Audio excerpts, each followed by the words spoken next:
Welcome back to the deep dive. Today, we are pointing our compass straight at the heart of Japan's rugged Tohoku region, but specifically at a place many travelers treat as merely a footnote, Akita City. Hmm. If you've ever planned a trip to northern Japan, you probably know the routine. You land in Akita and, well, you immediately try to get out. Right. You're racing north to Kakunadai, those amazing samurai districts, or maybe you're rushing west for the Oga Namahage rituals, with the masks. Akita City itself, often just bypassed. It's the classic transit hub trap, isn't it? Uh-huh. Akita City gets treated historically as just a necessary stop, but rarely the destination itself. Exactly. And that perception, it completely overlooks, 400 years of really significant history? This city was the seat of power for the Kubota domain under the Setake clan for centuries. That makes it incredibly rich in culture, historical intrigue, and, yeah, some profound ethical stories, too. But not obvious ones. No, its true beauty isn't plastered on billboards, It exists more in the, let's call them hidden veins, known almost exclusively to locals. That's precisely why we're here today. Our mission is to turn that transit stop into, well, a treasure map. We've dug into the sources to uncover 5 unique hidden gems. And I want to stress, these aren't just points on a map. They're deep cultural narratives about the city's spirit, its ethics, its living wisdom. These are spots that, yeah, they require a bit of patience, but they reward you with true, unfiltered knowledge. Absolutely. Okay, let's unpack this, starting with a powerful story about the city's very foundation and maybe the price paid for that development. What's fascinating here right from the start is that Akita's origin story isn't just about, political maneuvering or clever geography. It's really about a broken contract. A broken contract. Yeah, between humanity and the natural world. It's baked right into the city's beginning. Tell us about that contract. Who are the parties involved and how did the city actually get its start? Okay, so the story kicks off in the early Edo period. Lord Saiteki Yoshinobu, he made the big move from Hitachi, that's modern-day Ibaraki, and began this massive construction project, Kubota Castle. Which is now Senshu Park, right? Exactly, Central Yeah. Park now. But back then, it was empire building, pure and simple. And as the sources really point out, empire building rarely happens on empty land. Someone or something is usually already there. Precisely. The sheer scale of the castle expansion and the town growing around it, it required displacing the area's original non-human inhabitants. Specifically the foxes and the tanuki. Ah. And this led to, direct conflict. And then one creature steps forward to negotiate. This is the legend of Yojiro Inari, the fox. That's the one. Yojiro the Fox, he pleaded directly with Lord Yoshinobu, basically asking for a place to live within this new domain that was being built around him. And the Lord agreed. He did. Yoshinobu, maybe showing a kind of rare flash of mercy or perhaps just foresight, granted the fox refuge near the castle's tea garden. He even named him Yojiro, the guardian of the tea garden. Guardian of the Tea Garden. That's quite a title. It is. And that was the contract, essentially. Coexistence in exchange for refuge. But Yojiro offered more than just sticking around, didn't he? He became the Lord Sikyaku, the speedy messenger. Yes. And this is where the story shifts from interesting folklore to, pure awe. We're talking about carrying vital intelligence between Akita and Edo. That's a distance of roughly 750 kilometers one way. Oh, okay, so how long would that usually take for a human courier back then? Weeks. Easily weeks one way. It was a perilous months-long round trip if you factor in delays, weather, bandits, you name it. Right. Yojiro, though, using his, let's say, mythical speed and maybe some spiritual assistance, he completed the round trip in an astonishing 6 days. Wait, 6 days? Round trip, Akita, Edo, Akita. 6 days. Round trip that's barely stopping to catch his breath. That level of efficiency must have felt, truly supernatural to people back then. That is absolutely mind-boggling speed. It puts, every modern courier service to shame. But incredible efficiency like that, it often breeds resentment, doesn't it? It certainly did in this case. The human messengers, they were humiliated. They were jealous. They were essentially being shown up by a fox. Uh-oh. So they set a brutal ambush. Yojiro was killed at Rokuta village, which is now in Yamagata Prefecture, a tragedy born out of basically sheer professional rivalry and jealousy. Awful. And Lord Yoshinobu's response, how did he react to this betrayal? He was apparently devastated. He didn't just dismiss it as, it's just an animal. No, he grieved the loss of his loyal, incredibly efficient servant. So he honored him. Yes. To honor Yoshiro, and maybe to acknowledge the human failure in this, he established the tiny Yojiro Inari shrine right there in the Hanmaru, the main compound of the castle. And that shrine, often overlooked, that's our first hidden gem. So you stand at this minuscule shrine, probably tucked away in a busy park now, but you're acknowledging something really profound, a historical coordinate.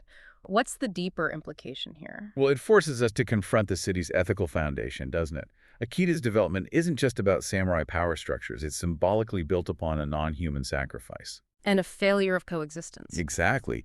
The human drive for speed, for efficiency, for competitive advantage, it directly led to the breaking of that original contract and the sacrifice of the natural world, embodied by Yojiro. It's a powerful lesson and kind of uncomfortable, really. That tension, the need for speed versus the cost in nature or community, that's something we still grapple with in every modern city today, isn't it? Absolutely. It shows this ethical dilemma has been baked into urban planning for centuries.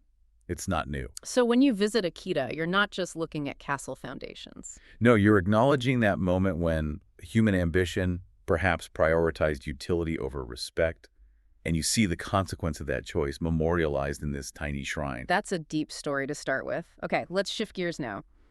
From a historical tragedy about ethics to something that's a truly living and maybe more positive part of Akita's unique folklore, their relationship with the Kappa. Yes, the Kappa. So, segment 2, the living myth of Kappa bone-setting medicine. Right, so we go from the loyal fox to the typically mischievous river imp. For most of Japan, the Kappa is a trickster, right? A creature you avoid. They pull people into water, steal things. Yeah, not exactly helpful figures usually. Not usually. But in Akita, strangely, the creature is associated with incredibly practical traditional medicine, specifically bone setting. The product itself is known as Kappa-transmitted bone-setting medicine. That's quite a name. The legend says the secrets for healing fractures, muscular injuries, they were passed directly from the Kappa to local humans. That's the story. And the most famous traditional product is called flying dragon powder, or hiryu-san. Flying dragon powder, and how is it made? Well, it's a fine powder, often prepared using a technique called kuroyaki. That's where ingredients are basically charred black before grinding them down. Interesting, but why the Kappa? Why associate them with healing bones? Good question. They seem to symbolize powerful aquatic resilience, flexibility, the ability to survive in tough, watery environments. These qualities, they make them the sort of mystical source for secrets related to bone strength and healing in the local folklore. And what's really fascinating, as the sources highlight, is that this isn't just some old wives' tale passed down. The great Edo-era scholar, Sugae Masumi, who we'll talk more about in a minute, he actually documented these specific Kappa recipes during his travels. Yeah, that validation is key. Masumi's notes lend this historical, almost scholarly weight to what might otherwise just seem like folklore. So it's documented history meeting folk medicine. Exactly. And here's why this is such a fantastic hidden gem. Unlike, say, an abandoned ruin or a forgotten shrine, this is a buyable legend. A buyable legend, meaning? Meaning this myth is still actively commercialized. It's sold in specific traditional Akita pharmacies today. Wow. So the unique tourist experience isn't just viewing a site, it's actively engaging in an exploration tour of strange medicines, as one source put it. You're literally tracking down historical prescriptions. Right. Maybe even trying to find that rumored Matachi pharmacy mentioned in some of the oldest accounts. You can participate in the living folklore. What's really fascinating here is how local wisdom achieves longevity, how it survives. Well, most intangible cultural heritage, it tends to fade when it loses its practical use, doesn't it? But here, the myth was preserved because it was genuinely useful. It was effective. And it was commercial. So the Kappa legend survived modernization. By healing broken bones, it stayed relevant. Does that commercialization, though, making it an over-the-counter medicine, does that strip it of its spiritual or cultural meaning? That's always a risk, right? That's a brilliant question. And you could argue it might, but in this specific case, I'd say probably not. Because the utility is so profound, it genuinely helps people. The continuous use actually seems to strengthen the cultural place of the Kappa in Akita. It keeps the myth alive and relevant in daily life. So it's a model, maybe, for how folk tradition can thrive. I think so. By serving a real, tangible need in the modern world. It's pretty clever, really. That brings us perfectly to the intellectual who actually cataloged all this wisdom, Sugae Masumi. Our third segment is about the intellectual journey you can take in Akita by tracing his footsteps. Ah, Masumi. An extraordinary figure. Really An Edo-era polymath scholar, poet, botanist, meticulous recorder. He wasn't originally from Akita, but his extensive travels through Tohoku back in the 18th century. He cataloged the region's culture in astonishing detail, almost like an anthropologist before the term really existed. So the hidden gem here isn't a single landmark, is it? It's more a way to interact with the city itself. Tell us about the Masumi's Path. Right. The Akita City government, quite cleverly, has placed these Masumi's Path signposts throughout the area. And these markers, they intentionally connect various historical sites that might seem disparate or unconnected otherwise. Like what? Well, they link Kubota Castle, naturally, but also places like Nakayama Pass, small, easily missed shrines like Ice Shrine and Suwa Shrine, and crucially, the very source areas for those Kappa bone-setting legends we just talked about. Okay, so it ties things together. The value proposition here sounds huge. This framework, it basically transforms the entire city into a kind of movable museum.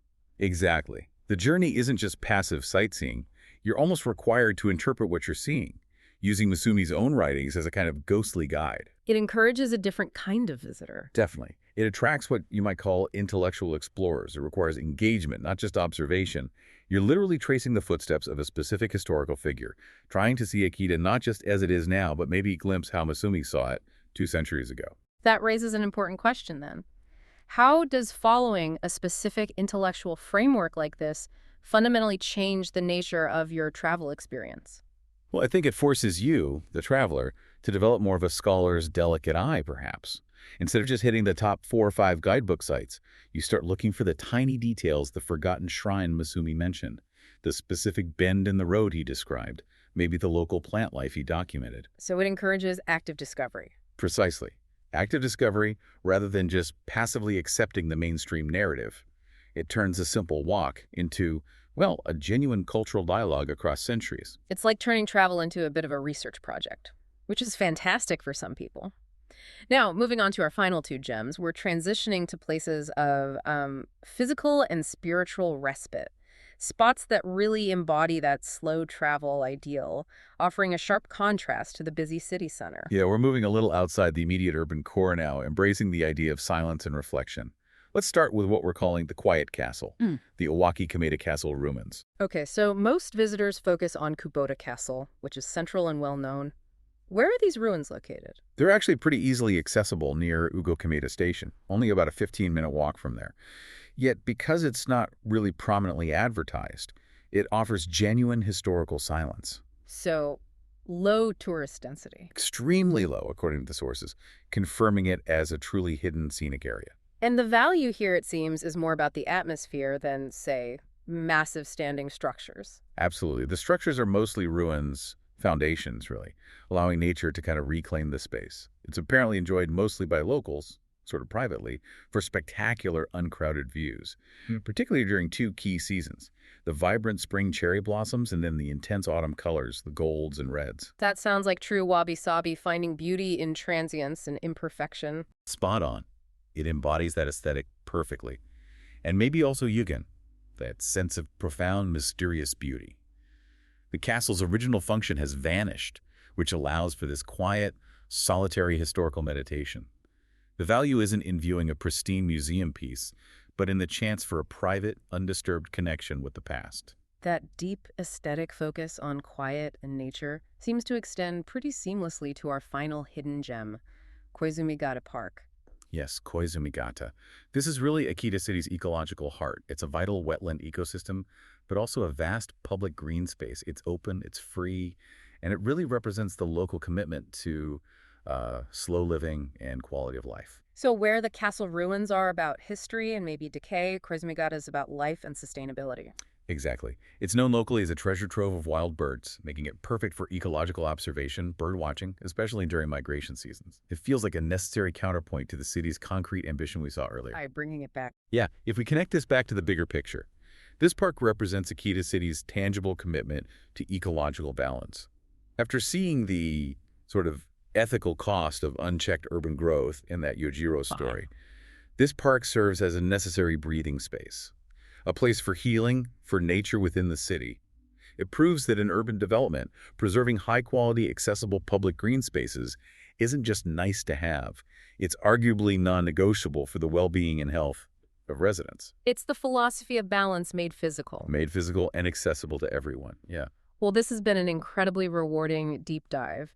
We started by looking at Akita City as just a place you pass through, but what we've uncovered is this really detailed, multi-layered cultural map, one that definitely requires some patience to read. We really covered 5 distinct narratives, didn't we? Each defining a different aspect of the city's spirit. The ethical contract and its breaking with the loyal fox at Yojiro Inari Shrine.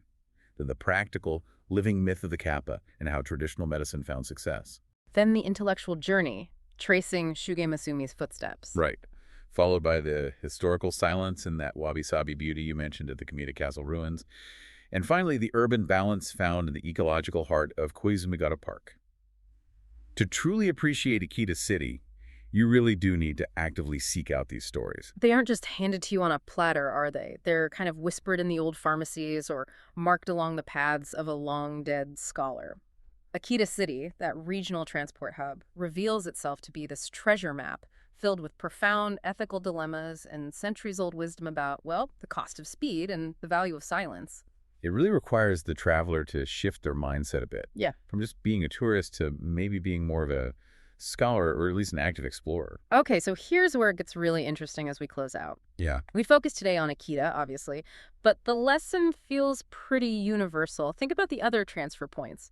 The cities, the fields, those quiet corners you've maybe rushed past on your way to some more famous destination.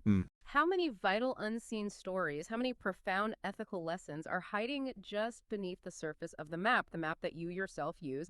You have yet to discover them. Go find them.